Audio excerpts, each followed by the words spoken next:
You understand? I'll check and see whether I've got the question. It seems that as a caregiver and as a person from the receiving end, there may be times that mood fluctuation and adjusting to certain demands from the outside environment has been tough, both for the caregiver and the receiver, and how to deal with that. I think number one is if it is not a life and death issue, that a person is not in danger, then try not to get into a power struggle or butt head and tell each other this is not the best time for us to struggle to find an answer. Can we back off for 5 minutes, 10 minutes, half an hour, and let's come back to talk about this. So this is an immediate reaction, hopefully to distract a person from having to fight.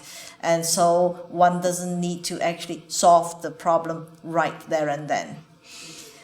If it is a long-term issue, then perhaps seeking out someone who could actually listen and resolve the issue together with both the caregiver and the receiver would be a helpful thing, like local mental health, or going to the family physician and find out where is the best direction to get help from.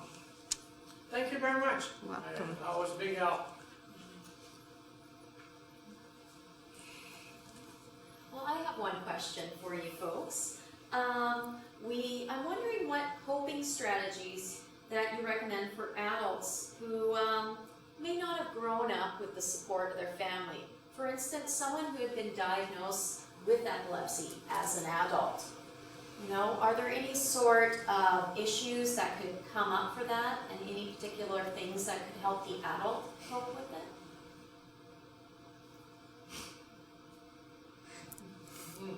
I hope that's clear to you. You're talking about when the diagnosis is in adulthood, obviously, Yes. and there aren't people around, parents to support. Is that right?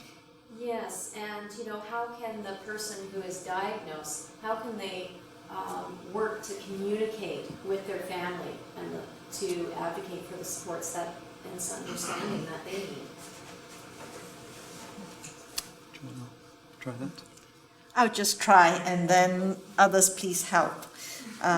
If it is a diagnosis at a time where the person would go for the diagnosis and listen and now lives in a capsule of what should I do, I would imagine the person would themselves need to process and then may need to look at each signpost at a time, instead of looking at what should I do with telling people, etc., etc. Pick one person that one would feel, if I have got something important, I would approach this person.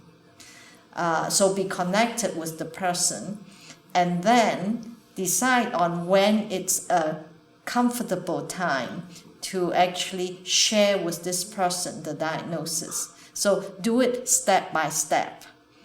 Some people are opposite to this step-by-step approach and would feel that I would just want to get it done with. Then follow your heart in terms of who you would trust to actually dump this bomb.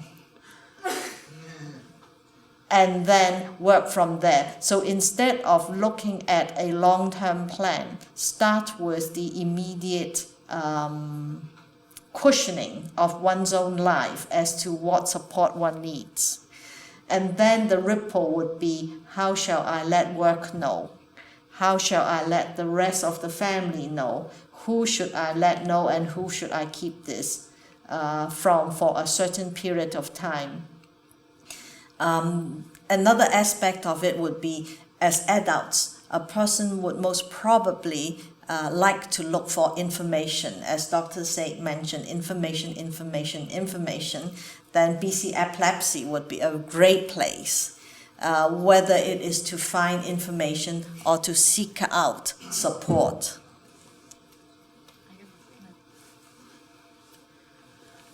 I think from a family perspective too, what Dr. Zaid said really resonated with me about finding support. And I think if you're an adult and you don't have family support, that places like BC Epilepsies or other support groups are so important. I remember when Kevin was first diagnosed as having so many seizures, I had a book, and it was Parents' Guide to Epilepsy. And at the back of each chapter, there were parent statements, and I was like, oh, wow, there's other people that have children like mine. And I thought if I got that much support from a book, what would it be like to meet with other parents? And with the support of some of the physicians, we started a group at Children's Hospital for families of children with difficult to control seizures. And some of my best support in the early years were from those other family members. You learn from each other, and you can understand, nobody's story is exactly the same, but you can understand the journey a lot better than somebody who has never experienced seizures or epilepsy before. So I really highly recommend trying to connect with support groups and with people that have similar health issues that you have.